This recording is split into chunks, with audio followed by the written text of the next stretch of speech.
শুভ সকাল। শ্রী শ্রী বাবা ঠাকুরের চরণে শতকোটি প্রণাম। বাবা ঠাকুরই একটা বই, গল্পে আত্মবিদ্যা, প্রথম খণ্ড থেকে একটা গল্প আপনাদের নিবেদন করছি। গল্পটার সংক্ষেপে বলছি। একবার নারদ আর অর্জুন আর দ্রৌপদী, এদের তিনজনই একটা অহংকার ছিল যে আমরাই শ্রেষ্ঠ ভক্ত। তা শ্রীকৃষ্ণ নারদের এবং দ্রৌপদীর অহংকারটা চূর্ণ করে দিয়েছেন। দ্বিতীয়জন অর্জুনকে এই অহংকার চূর্ণ করার জন্য একদিন ছদ্মবেশে অর্জুনকে নিয়ে একটা আশ্রমে একজন তাপস ভক্ত শ্রীকৃষ্ণের আশ্রমে উপস্থিত। দেখছে, আশ্রমে ঢুকেই দেখেন ওরা যে তাপস, ওই ব্রহ্মচারী যিনি, তিনি অস্ত্রের মধ্যে শান দিচ্ছে। তা ওরা বলল, অর্জুন বলল যে তুমি ব্রাহ্মণ হয়ে ক্ষত্রিয়দের মতো অস্ত্রের শান দিচ্ছ কেন? বলল, আমি তিনজনকে বধ করব। প্রথমজন হচ্ছে নারদ। সব সময় আমার প্রভুকে নাম করে করে কানের সামনে উনি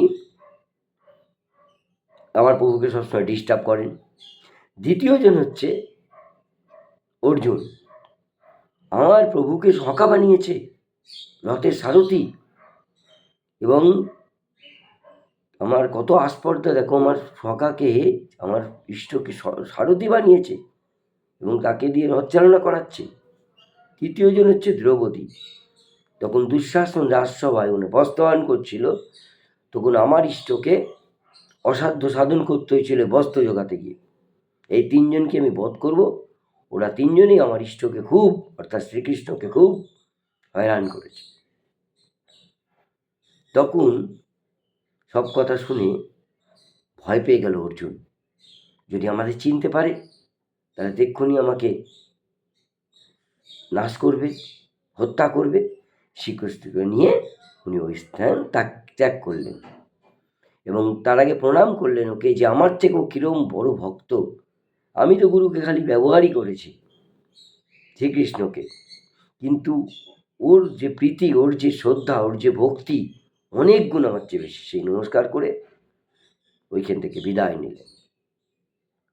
গল্পের শেষে বাবা ঠাকুর বললেন, এই কাহিনীর মাধ্যমে রাগ ভক্তি অর্থাৎ প্রেম ভক্তির বিশেষ পরিচয় পাওয়া যায়।